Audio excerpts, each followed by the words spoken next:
Hello again. So I like to drive out to the west side of the island I live on up in Canada on a Sunday, and I don't do it all the time, but I like to do it and just stare out at the ocean and ponder life. But I'll show you the view. That is America over there. Olympic Mountains, is it? Something like that. Anyways, yeah, so my first video was just kind of talking about where I'm at right now and considering embracing being single for the rest of my life, because just because somebody is alone doesn't mean that they are lonely. And I'm one of those people. What I get more anxiety and more unhappiness from when I'm in a relationship of sorts. It's just because two people are coming together trying to figure each other out, and nobody's ever on the same page in this day and age. Too, the cost of living, people don't have time. Also, I think that the apps purposefully match you with people that are far away. So there's that too, the distance, so many things. But, so yes, I am on a journey that I, just want to enjoy life. I think what I'm going to do is travel, as I have never traveled, and I've always said I would travel. I always thought I would travel, but I hate traveling. I don't like it. I hate it. I am a homebody. I love my home. And it's hard, but when I get comfortable, I don't like that either. I'm very comfortable right now, and it's time to shake things up, and I'll be 60 next year. So it's time for a change. I might retire in the beginning of next year. That's another thing. So I might go and I'd like to live somewhere warm, and affordable, so my money goes far. And I'm simple. I'm not materialistic. So yeah, I just like the beach, and I like warmth, and I like water. I like swimming holes, but, that's where I'm headed. So, but I did think about, I should talk about, dating, because I've learned a lot of things, and maybe there's some, wisdom I can pass along. So a few things that really stand out for me with dating, and I don't even like calling it dating. Is this dating? Is this what dating is?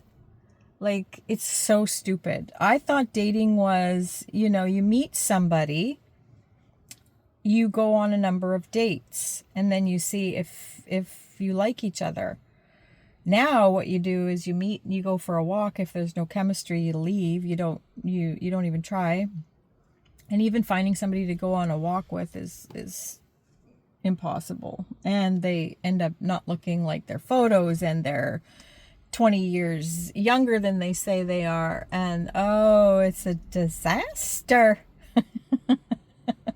It's just stupid. It's so stupid. Here's a couple of words of wisdom. Do I have any? Yes, I have a few. But one thing I really want to talk about is I found myself, because they weren't a match with me, as far as meeting them and liking them and wanting to date them. I was married, like I said, for 26 years. Well, actually married for 24, but we were together 26. And what you do in your 20s is you try to change your man. Women try to change men. So now in my 50s and moving into my 60s, well, I knew immediately I would never do that again. It's not fair. And not only that, we as young women tend to make it our guy's job to make us happy. It's stupid, women. Don't do that. Like, you need to be a whole person before you're ready to get into a relationship. Don't put that responsibility on your significant other to be responsible for your happiness. And if if he's not acting, if you guys aren't compatible, then move on. That's my best and biggest advice, is don't try to make it work. Just move on. And I kind of feel like that's why everybody's single nowadays, because we're getting smarter. Everybody comes with baggage. And here's something else that I've learned. About all these red flags videos, red flags, don't ignore the red flags. It's so true. But something dawned on me the other day. Everybody's gonna have red flags. I wouldn't have had children if I ignored the red flags. Nobody is going to be perfect. So when you're at the age when you want to have babies, do your best.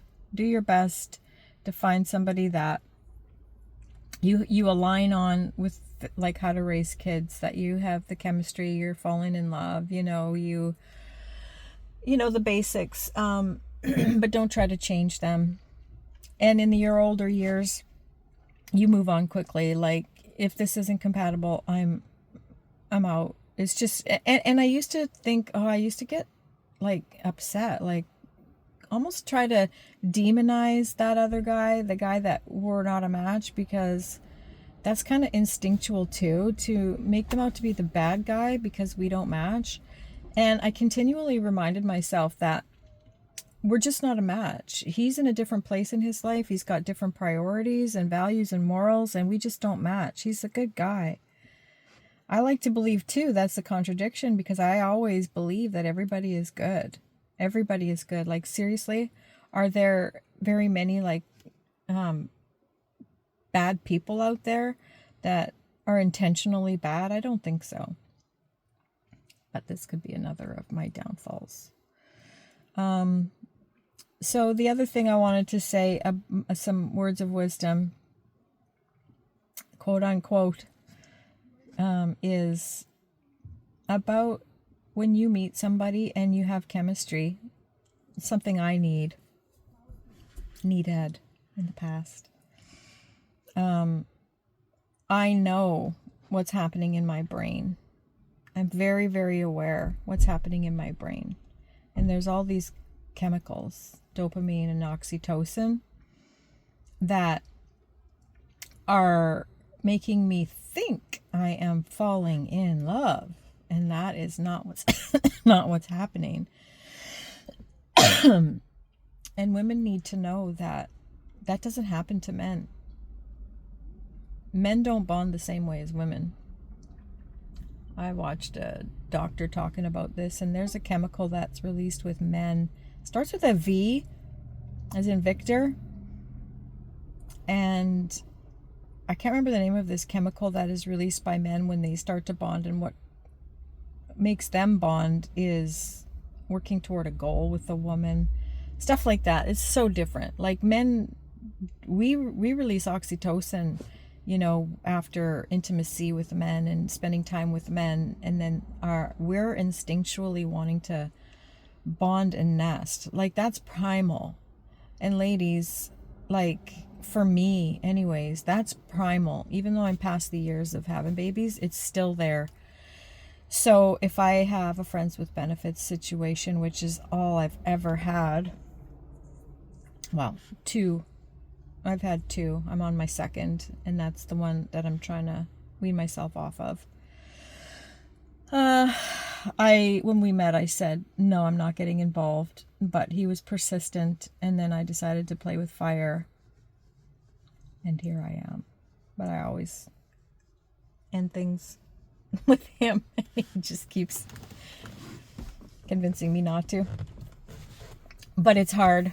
Anyway, I'm ranting now, but yeah, let me know what you think of those things. If you have any thoughts or comments, let me know, and bye for now.